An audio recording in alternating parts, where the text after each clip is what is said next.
Tachi Delek, que tous vos bons voeux se réalisent.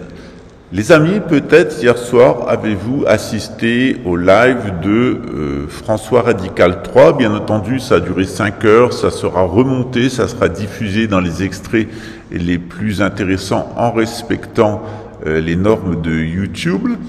Mais vous avez pu voir que dès ce matin, il y a eu un live en dessous duquel est intervenu Jean-Marc Deparnay, fait par une certaine Gina Pharma. Alors Gina Pharma, donc Jean-Marc Deparnay intervient sur sa chaîne et il dit que c'est bien lui qui a fait striker. Il écrit: c'est moi qui ai envoyé un strike, car il a fait hier un live de 7 heures, non de 5 heures, et m'a diffamé, moi et Eric Pernou, et à la fin de son live, je lui ai envoyé gentiment un petit strike qui a clôturé sa chaîne.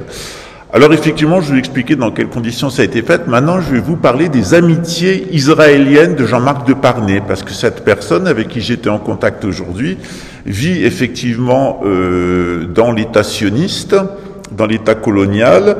Elle va se marier prochainement avec un Israélien, au parcours assez intéressant d'ailleurs, et elle aurait déposé à Hébron une plainte contre François Radical. Et ce qui est très intéressant sur cette personne, c'est-à-dire son parcours, puisqu'elle a eu affaire à la justice en France, et comme beaucoup de criminels, on les retrouve étrangement en Israël. La semaine dernière, au tribunal de grande instance de Nanterre, cette jeune femme, assise à gauche sur le banc, est une habituée des salles d'audience. Madame Abidi, on voudrait juste vous parler 2 minutes, discuter. S'il vous plaît, laissez-moi tranquille. On vous demande juste de vous parler. Elle s'appelle Gila Abidi et elle a déjà été condamnée pour escroquerie dans plusieurs affaires. Pourtant, au premier abord, c'est une belle jeune femme de 35 ans qui inspire confiance. Florence est l'une de ses victimes et comme les autres, elle n'a rien vu venir. C'est une personne qui était très bien habillée, avec des vêtements de marque, un sac à main de marque, des chaussures de marque, et elle m'a fait très bonne impression. Il y a quelques années, Florence loue à Gila un bel appartement meublé dans cette résidence de standing sur les bords de Seine. Montant du loyer, près de 2 500 € par mois. Cette personne est restée 19 mois dans mon appartement sans le payer, et lorsque je l'ai récupéré, l'appartement était entièrement vide. Elle avait pris tous mes meubles et elle avait entièrement détruit cet appartement, point de vue du sol et des murs. Enfin voilà, on a récupéré un appartement complètement dégradé. Dans quelques heures, Florence connaîtra le verdict. Son préjudice est estimé à plus de 50 000 €, presque une broutille en comparaison de ce qu'ont perdu d'autres victimes de Gila. Car lorsque l'on remonte dans le passé de cette jeune femme, on découvre une facette encore plus inquiétante de sa personnalité. Gila, une femme aux 2 visages. Sur cette web télé consacrée à la voyance, elle est l'une des médiums stars. Coucou belle Gina. Comment ça? Qu'est-ce que vous êtes belle, machallah, vous êtes magnifique. Quel bonheur d'être avec vous. Non, mais c'est vrai, vous êtes sublime. Merci. Vous êtes belle, douce, gentille, et que Dieu vous protège, plein de belles choses. Merci beaucoup. Certains spectateurs n'hésitent pas à lui confier leurs questions les plus intimes. Nous avons quelqu'un en ligne, le bonsoir. Quel est votre prénom, s'il vous plaît? Maria. Maria, comment allez-vous, ma petite Maria? Au téléphone, une femme dont le mari est parti avec une autre. Bon, j'ai des nouvelles de mon mari. C'est pour ça que j'aimerais voir avec Gina un petit peu où est-ce qu'on en est. Pour moi, Orlando, je ne l'ai pas dans la dynamique de divorce. Je ne l'ai pas, le divorce. Par contre, la personne avec qui il est en ce moment, bon, je le sens complètement lassé. Moi, c'est surtout une femme vénale qui me ressort. Oui, c'est surtout l'argent. Ah ouais. Qu'est-ce qu'elle est intéressée? Elle le plume ou pas, là? Ah oui, moi, pour moi, elle est déjà plumée, hein. dedans. Il est déjà plumé. Moi, c'est surtout ça qui me ressort. Rien ne prouve que Gina sache vraiment lire l'avenir. Mais pour soutirer de l'argent à des personnes vulnérables, elle parle en experte. Sa première affaire commence en 2004, devant cet immeuble cossu du 15e arrondissement parisien. Robert Soria est un professeur de philosophie à la retraite, âgé de 85 ans, qui a parfois du mal à marcher. Un jour, une habitante du quartier lui propose de l'aider à regagner son appartement. Il s'agit de Gila. Elle a alors 21 ans.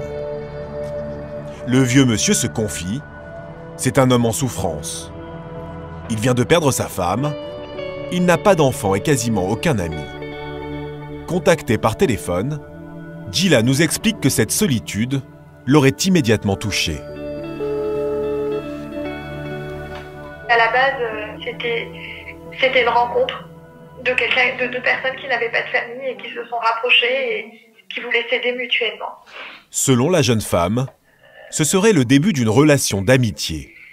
Mais Robert, c'était quelqu'un qui avait absolument toutes ses facultés. Enfin voilà, on avait des discussions interminables, on avait des relations voilà, de grand-père à petite fille. Auprès de ce vieux monsieur, elle se fait appeler Samira et se présente comme une étudiante en pharmacie. Un portrait flatteur qui séduit même les voisins de monsieur Soria.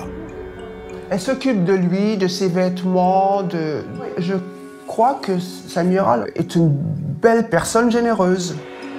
Aux yeux de certains, cette relation est un peu étrange.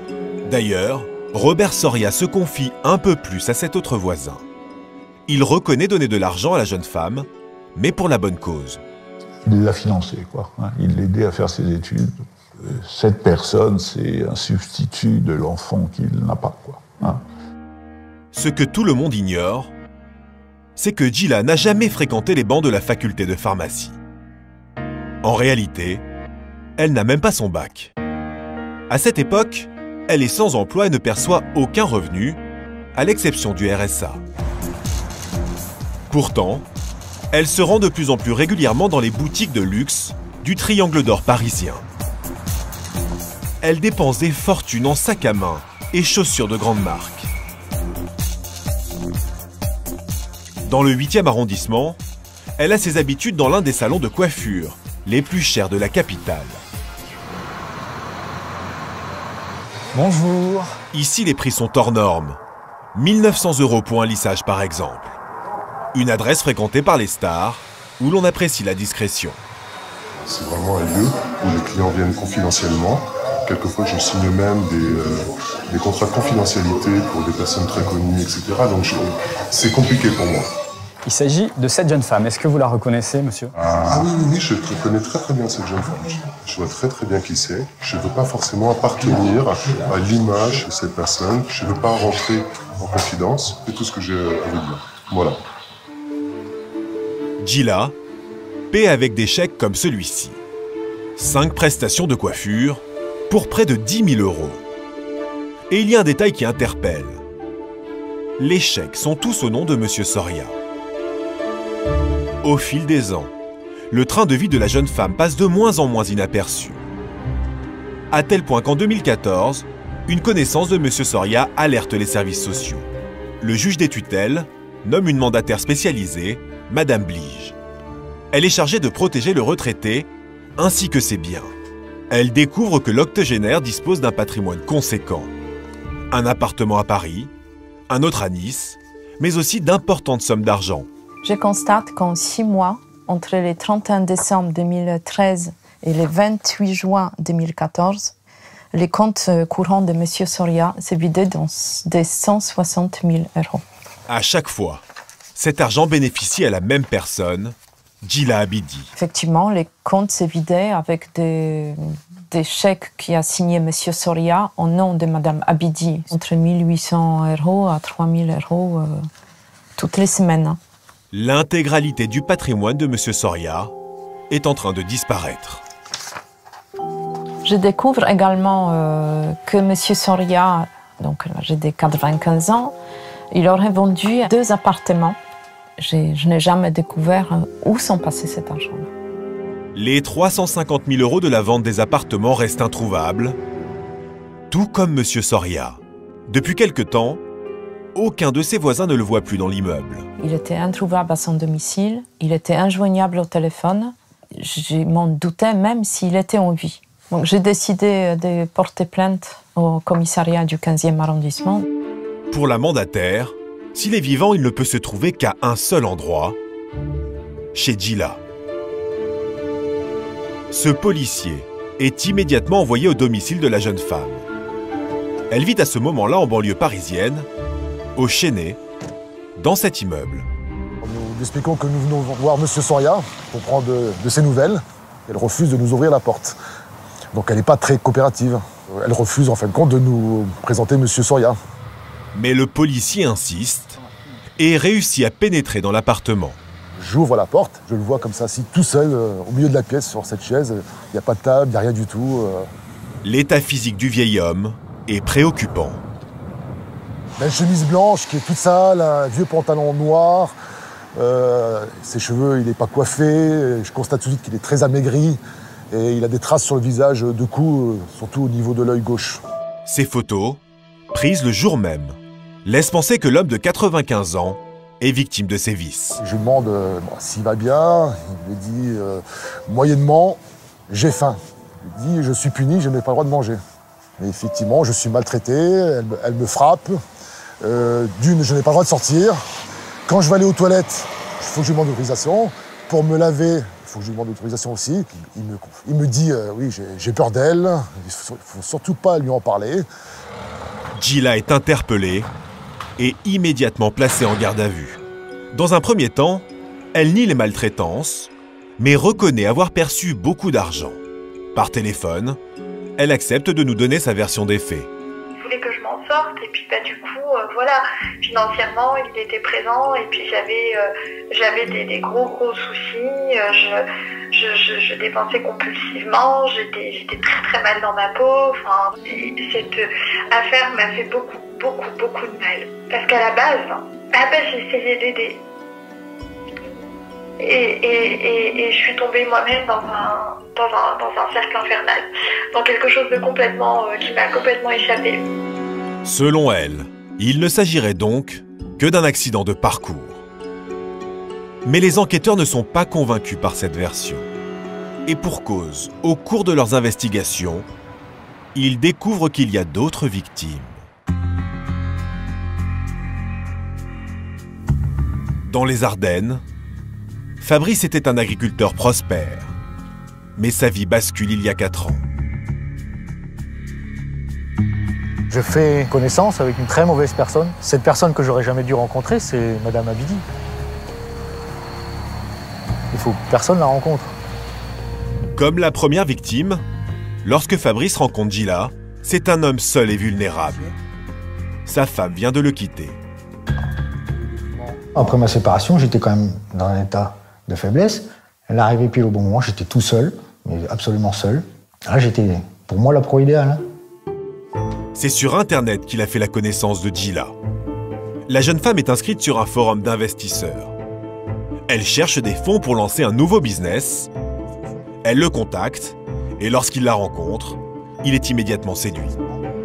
Au premier contact, c'était une personne qui voulait créer un cabinet d'astrologie thérapeutique, en fait. Ça m'a paru une bonne idée, si je pouvais aider, pourquoi pas, une personne à monter ce genre d'affaires. En quelques mois, Fabrice lui confie presque toutes ses économies, 40 000 €. Mais le cabinet d'astrologie ne voit jamais le jour.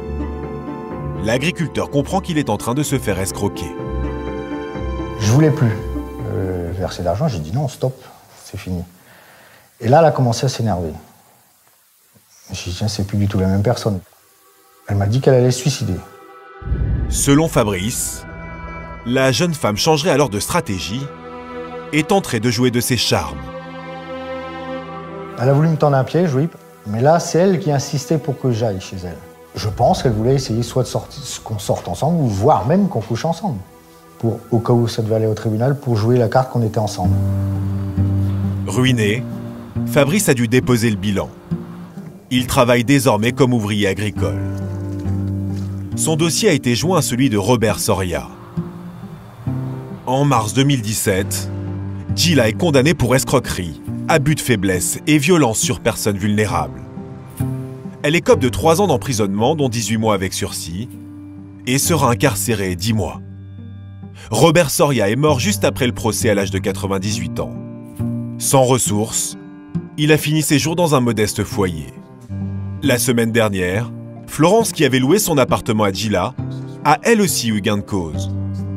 Son ancienne locataire a été condamnée à 1 an de prison ferme et 6 mois avec sursis pour abus de confiance. Gila Abidi a fait appel de cette décision.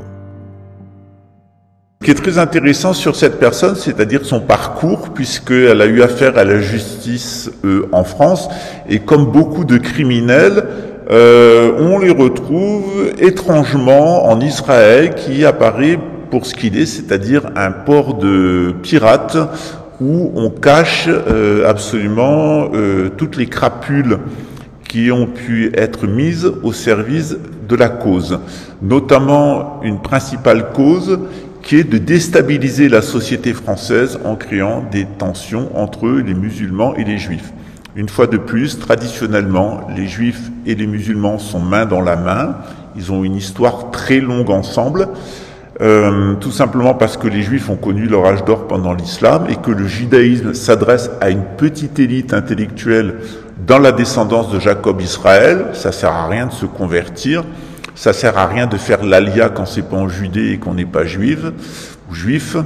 Et d'autre part, quand on est juif, on se marie avec une juive. Bon, alors après, quand on est sorti du judaïsme, on fait bien ce qu'on veut de sa vie, de sa peau. Si on a envie d'aller se faire tuer dans un état colonial sous des bombes iraniennes ou les bombes de son propre camp, c'est son choix. Quand on est juif, il faut s'en rendre digne. D'autre part, quand on est musulman, bien on sait que l'islam c'est le même dispositif que le judaïsme, mais en très simple et universalisé à travers la lignée d'Ismaël pour toute l'humanité. Le christianisme, il est un rameau intermédiaire entre ces deux traditions, puisqu'il fait le lien entre la tradition juive et la tradition musulmane, et qu'en France, on a un lien un petit peu particulier avec notre vieille tradition odinique, avec cette tradition chrétienne. Donc voilà le personnage qui est un des intermédiaires de Jean-Marc de Parnay, puisqu'elle est en Israël. Donc une fois de plus, la piste israélienne dénoncée par Hicham Hamza de Panamza. Cette personne est qui se prétend une voyante et en contact avec une certaine Chirel, qui est une amie de Christophe Coffre-Plomb, qui ont essayé de m'extorquer 7 000 € en 2023 et qui ont prétendu que le père de Christophe Houplon était décédé, qu'il allait hériter des centaines de millions, enfin des millions d'euros, des centaines de milliers d'euros. Il n'avait pas hésité à me demander de le sortir de ses difficultés lorsqu'il était dans un état voisin d'ici. Et petit à petit, moi je suis une personne qui aide. Donc quand on me demande de l'aide, j'étudie la personne qui demande à être aidée. Effectivement, quand elle n'est pas fiable, je dis non, ce qui s'est passé. Et ensuite, vous avez vu la suite, c'est-à-dire les campagnes de diffamation d'une personne qui a eu un comportement très indigne sur Internet. Je suis très content finalement de ne pas avoir été en condition d'aller plus loin dans l'aide que je voulais lui apporter. Évidemment, les stupéfiants, les drogues en général, c'est vraiment pas bon. Et puis méfiez-vous de toute cette complosphère, méfiez-vous aussi de toutes ces voyantes.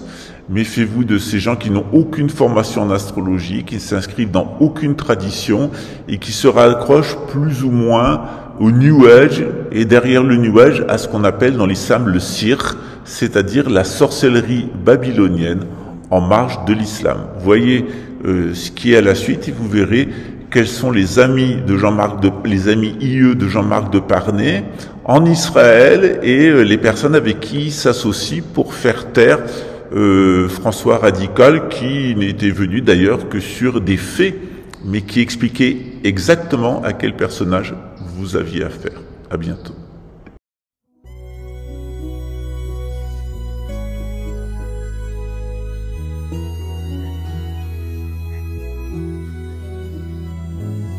Look at me, you may think you see who I really am.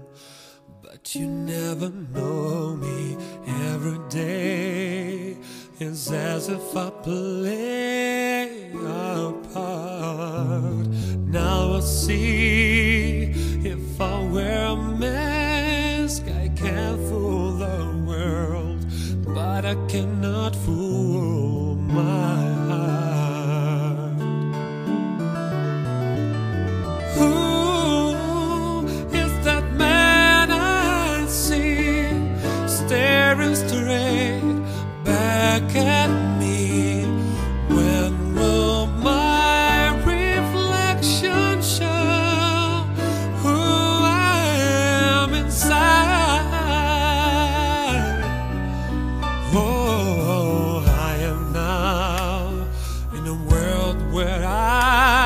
to hide my heart and what I believe in, but somehow I will show the world what's inside my heart and be loved for who I am. Who is that man I see staring straight back at me? Why is my reflection someone I don't know? Must I pretend that I'm someone else for all time?